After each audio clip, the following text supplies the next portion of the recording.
Friends, ఈ వీడియోలో మీ జెన్యూన్ సిబిల్ స్కోర్ని జస్ట్ విత్ ఇన్ 5 minutesలో ఎలా చెక్ చేసుకోవాలో మీకు క్లియర్గా స్టెప్ బై స్టెప్ ప్రాసెస్ అనేది చూపిస్తా. అండ్ ఓన్లీ మీ సిబిల్ స్కోరే కాదు, మీ ఓవరాల్ సిబిల్ రిపోర్ట్ని ఎలా డౌన్లోడ్ చేసుకోవాలో, ఎలా చెక్ చేసుకోవాలో కూడా చూపిస్తా. సిబిల్ రిపోర్ట్ అంటే మీ పేరు పైన ఏమేం లోన్స్ ఉన్నాయి అండ్ ఆ లోన్స్ ఆన్ టైం పేమెంట్ చేస్తున్నారా, ఏదైనా పేమెంట్స్ లేట్ అవుతున్నాయా, అండ్ మోస్ట్ ఇంపార్టెంట్ ఇంకొకటి ఏంటంటే మీ పేరు పైన మీకు తెలియకుండా మీ పాన్ కార్డ్కి ఏవైనా ఫేక్ లోన్స్ అటాచ్ అయ్యాయా కూడా మీరు చూసుకోవచ్చు.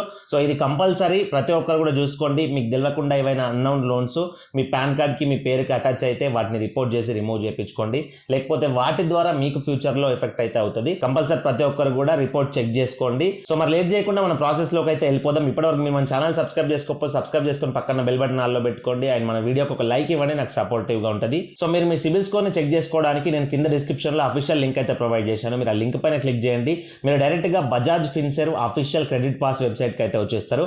సో ఇక్కడ చెక్ స్కోర్ అని చెప్పేసి ఉంది కదా, దానిపైన క్లిక్ చేసేయండి. సో ఆటోమేటిక్గా మీ మొబైల్ నెంబర్ అయితే అడుగుద్ది. మీ రెగ్యులర్గా యూజ్ చేసే మొబైల్ నెంబర్, బ్యాంక్ అకౌంట్స్కి ఏదైతే మొబైల్ నెంబర్ ఇచ్చారో ఆ మొబైల్ నెంబర్ ఎంటర్ చేసి గెట్ ఓటీపీ పైన క్లిక్ చేయండి. మీ మొబైల్ నెంబర్కి ఓటీపీ వస్తుంది. ఓటీపీ ఇక్కడ ఎంటర్ చేసి సబ్మిట్ పైన క్లిక్ చేసేయండి. నెక్స్ట్ ఇక్కడ మీ డీటెయిల్స్ అయితే అడుగుతుంది. ఇక్కడ మీ ఫస్ట్ నేమ్, లాస్ట్ నేమ్ ఇచ్చేయండి and me PAN card number అనేది ఇచ్చేయండి. And me date of birth pan కార్డ్లో ఎలా ఉంటుందో అలాగే ఎంటర్ చేయండి. తర్వాత మీ మొబైల్ నెంబర్ ఆటోమేటిక్గా వస్తుంది. ఈమెయిల్ ఐడి అనేది మీరు బ్యాంక్కి ఏదైతే ఈమెయిల్ ఐడి ఇచ్చారో ఆ ఈమెయిల్ ఐడి ఇవ్వండి. తర్వాత మీ ఎంప్లాయ్మెంట్ స్టేటస్, మీరు సాలరీ అయితే సాలరీ సెలెక్ట్ చేసుకోండి. ఇన్ కేస్ మీరు బిజినెస్ కానీ సెల్ఫ్ ఎంప్లాయిడ్ కానీ స్టూడెంట్ అయితే సెల్ఫ్ ఎంప్లాయిడ్ అని సెలెక్ట్ చేసుకోండి. తర్వాత ఇక్కడ పర్సనల్ లోను, బిజినెస్ లోను, క్రెడిట్ కార్డ్ ఇలాంటివి చూపిస్తాయి. అక్కడ ఏది కూడా సెలెక్ట్ చేసుకోకండి, దాన్ని బ్లాంక్గా వదిలిపెట్టేసి కింద terms and conditions box tick చేసేసి ప్రొసీడ్ పైన క్లిక్ చేసేయండి. తర్వాత మీరు ఒక 5 seconds అట్లా వెయిట్ చేసినట్లయితే మీకు ఇక్కడ స్క్రీన్ పైన చూపిస్తున్నట్లుగా మీకు సిబిల్ స్కోర్ అని చూపిస్తుంది. సో నాకు ఇక్కడ 750 సిబిల్ స్కోర్ అయితే చూపిస్తుంది నేను చెక్ చేస్తున్న పర్సన్కు. సో ఈ విధంగా మీ సిబిల్ స్కోర్ అనేది ఎంత ఉంటే అంత ఇక్కడ సిబిల్ స్కోర్ అని చూపిస్తుంది. అండ్ కిందకి స్క్రోల్ చేసినట్లయితే మీకు ఇక్కడ 750 పాయింట్స్ అని చూపించి కింద క్రెడిట్ హెల్త్ రిపోర్ట్ డౌన్లోడ్ అని చెప్పేసి ఉంటుంది. సో ఆ డౌన్లోడ్ పైన క్లిక్ చేయండి. డౌన్లోడ్ పైన క్లిక్ చేసినట్లయితే మీ ఓవరాల్ సిబిల్ రిపోర్ట్ అనేది డౌన్లోడ్ అయిపోద్ది. సో ఆ రిపోర్ట్ అనేది కంప్లీట్గా డౌన్లోడ్ అయిపోయిన తర్వాత ఆ రిపోర్ట్ ఓపెన్ చేయండి. ఫ్రెండ్స్, మీ క్రెడిట్ రిపోర్ట్ ఓపెన్ చేసిన తర్వాత మీకు ఈ విధంగా పీడిఎఫ్ ఫైల్ అనేది ఓపెన్ అవుద్ది. ఇక్కడ కిందకి స్క్రోల్ చేసినట్లయితే థర్డ్ పేజ్ లో మీకు మీ సిబిల్ స్కోర్ అనేది చూపిస్తుంది. ఇందాక చూపించినట్లుగానే మీకు 750 సిబిల్ స్కోర్ అనేది ఇక్కడ చూపిస్తుంది. నెక్స్ట్ పేజ్ లో కూడా స్క్రోల్ చేసినట్లయితే ఇక్కడ మీ నేమ్, మీ డేట్ ఆఫ్ బర్త్, మీ జెండర్, మీ పాన్ కార్డ్ నెంబర్, మీ అడ్రస్ అండ్ మీ మొబైల్ నెంబర్ అండ్ మీ ఈమెయిల్ ఐడీస్ ఏవైతే లింక్ అయి ఉంటాయో మీ క్రెడిట్ స్కోర్ కి, ఆ ఈమెయిల్ ఐడీస్ కూడా ఇక్కడ చూపిస్తుంది. సో ఇవన్నీ కూడా ఇక్కడ చూపిస్తాయి. ఇవన్నీ ఒకసారి క్లియర్ గా చూసుకోండి. నెక్స్ట్ పేజ్ లో కిందకి స్క్రోల్ చేసినట్లయితే మీకు క్రెడిట్ ఫ్యాక్టర్స్ అయితే వస్తాయి. సో మీ క్రెడిట్ ఫ్యాక్టర్స్ ఇది ఒక ఇంపార్టెంట్ రోల్. సో ఇక్కడ ఫస్ట్ ది రీపేమెంట్ హిస్టరీ అని ఉందా. సో ఈ రీపేమెంట్ హిస్టరీ అనేది మీకు ఇక్కడ గుడ్ స్టేజ్ లో ఉండాలి. గుడ్ స్టేజ్ లో ఉంటే మీకు ఫ్యూచర్ లోన్స్ కానీ క్రెడిట్ కార్డ్స్ కానీ వస్తాయి. సో ఇక్కడ మీరు చూసుకోవచ్చు, you have made 100% payments on time అని చెప్పేసి ఉంది. సో నేను చెక్ చేస్తున్న పర్సన్ టోటల్ పేమెంట్స్ ఇప్పటి వరకు 12 పేమెంట్స్ చేశారు. 12 పేమెంట్స్ లో ఆన్ టైం పేమెంట్స్, 12 పేమెంట్స్ కూడా ఆన్ టైం పేమెంట్స్ అయ్యాయి. ఏది కూడా లేట్ అవ్వలేదు. నెక్స్ట్ క్రెడిట్ కార్డ్ యూటిలైజేషన్ అంటే మనకు లోన్ కానీ క్రెడిట్ కార్డ్ ఏదైతే ఉంటాయో సో అందులో ఎంత లిమిట్ వాడుతున్నామో అని చెప్పేసి ఇక్కడ చూపిస్తుంది.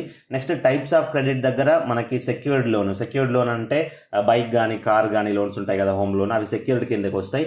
అన్సెక్యూర్డ్ అంటే credit cards, personal loans unsecured కిందకి వస్తాయి. సో అవన్నీ ఉన్నాయి ఇవన్నీ ఉన్నాయి అని చెప్పేసి ఇక్కడ చూపిస్తుంది. And length of credit history అని అంటే సో మీ క్రెడిట్ హిస్టరీ అనేది స్టార్ట్ అయ్యి ఎన్ని రోజులు అవుతుంది. సో 7 months 4 months అట్లా అవుతుంది. సో ఇక్కడ క్రెడిట్ హిస్టరీ అనేది చూపిస్తుంది. అండ్ క్రెడిట్ ఎంక్వైరీస్ అని అంటే మనము లోన్స్కి కానీ క్రెడిట్ కార్డ్స్కి కానీ అప్లై చేసుకుంటాం కదా. సో ఆ బ్యాంక్స్ కానీ ఆ యాప్స్ కానీ ఆ కంపెనీస్ మన క్రెడిట్ హిస్టరీ చెక్ చేసుకుంటాయి. సో అది ఒక ఎంక్వైరీ కింద అయితే వస్తుంది. టోటల్ ఎంక్వైరీస్ 13, ఈ మంత్లో 3 ఎంక్వైరీస్ అయితే అయ్యాయి. నెక్స్ట్ పేజ్ లో అకౌంట్ సమ్మరీ వస్తుంది. అకౌంట్ సమ్మరీ అంటే క్రెడిట్ కార్డ్ కానీ personal loan, auto loan, home loan మీకు ఏమేమి ఉన్నాయో అవి ఇక్కడ నంబర్స్ అయితే చూపిస్తుంది. అవి కూడా చూసుకోండి. నెక్స్ట్ ఇక్కడ నుంచి ఇంపార్టెంట్ మీకు యాక్టివ్ లో ఉన్న లోన్స్ అయితే చూపిస్తాయి. ఇక్కడ ఫస్ట్ వచ్చేసి నాకు యాక్టివ్ లో ఉన్న loan personal loan IDFC first bank అని చెప్పి అయితే చూపిస్తుంది. యాక్చువల్గా ఇది పర్సనల్ లోన్ కాదు, మనకి ఫ్లిప్కార్ట్ పే లెటర్ ఏదైతే ఉంటుందో Flipkart pay letter IDFC partnered. So IDFC bank పైన మనకి ఫ్లిప్కార్ట్ పే లెటర్లో 1000 రూపీస్ లిమిట్ అయితే వచ్చింది. సో దానికి సంబంధించిన డీటెయిల్స్ ఇవి. ఓకే, ఇది యాక్టివ్ లోనే ఉంది. అండ్ కరెంట్ బ్యాలెన్స్ ఇక్కడ ఏమి కూడా చూపించట్లేదు, ఎందుకంటే నేను ఫ్లిప్కార్ట్ పే లెటర్లో ఇంకా ఈ అమౌంట్ అయితే యూజ్ చేయలేదు, ఏది కూడా కొనలేను కాబట్టి నాకు ఇక్కడ ఏది చూపిస్తలేదు. అండ్ ఈ ఫ్లిప్కార్ట్ పే లెటర్ నేను యూజ్ చేస్తున్నప్పటి నుంచి ఆన్ టైం పేమెంట్స్ అయ్యాయా లేదా కూడా చూపిస్తుంది. ఇక్కడ రైట్ సింబల్స్ అన్ని కూడా ఆన్ టైం పేమెంట్స్. ఇక్కడ ఏదైనా ఇంటూ సింబల్ వచ్చింది అనుకోండి, ఆ మంత్ లో మీరు లేట్ పేమెంట్ చేసినట్టు అర్థం. అది నెక్స్ట్ యాక్టివ్ లో ఉన్నది వచ్చేసి credit card, SBM bank FD credit card. అది సో 2000 రూపీస్ పెడితే మనకు 1 కార్డ్ వస్తుంది కదా. సో ఆ 1 కార్డు, సో ఆ కార్డు కరెంట్ బ్యాలెన్స్ 943 అంటే 943 బిల్ అయితే ఉంది అని చెప్పేసి ఇక్కడ చూపిస్తుంది. అండ్ కిందకి స్క్రోల్ చేస్తే పేమెంట్స్ అనేది ఆన్ టైమ్ లో అయ్యాయా, ఇంటి సింబల్ ఉందా రైట్ సింబల్ ఉందా చూపిస్తుంది. సో ఈ యాక్టివ్ లో ఉన్న లోన్స్ ఏవైతే ఉన్నాయో ఈ లోన్స్ లిస్ట్లో మీకు తెలియని అన్నౌన్ లోన్ కానీ అన్నౌన్ క్రెడిట్ కార్డ్ కానీ ఏదైనా మీ క్రెడిట్ హిస్టరీకి అటాచ్ అయింది అనుకోండి. సో కొన్నిసార్లు బై మిస్టేక్లే జరుగుద్ది. సో బ్యాంక్ వాళ్ళ మిస్టేక్ వల్ల ఏదో ఒక మిస్టేక్ వల్ల జరుగుద్ది. ఇన్ కేస్ అలా మీ రిపోర్ట్లో ఏదైనా మీకు తెలియని ప్రొడక్ట్ కనుక యాడ్ అయి ఉంటే కంపల్సరీ మీరు ఆ బ్యాంక్లో కానీ లేకపోతే ఈ క్రెడిట్ హిస్టరీకి రిపోర్ట్ అయితే చేసుకోండి.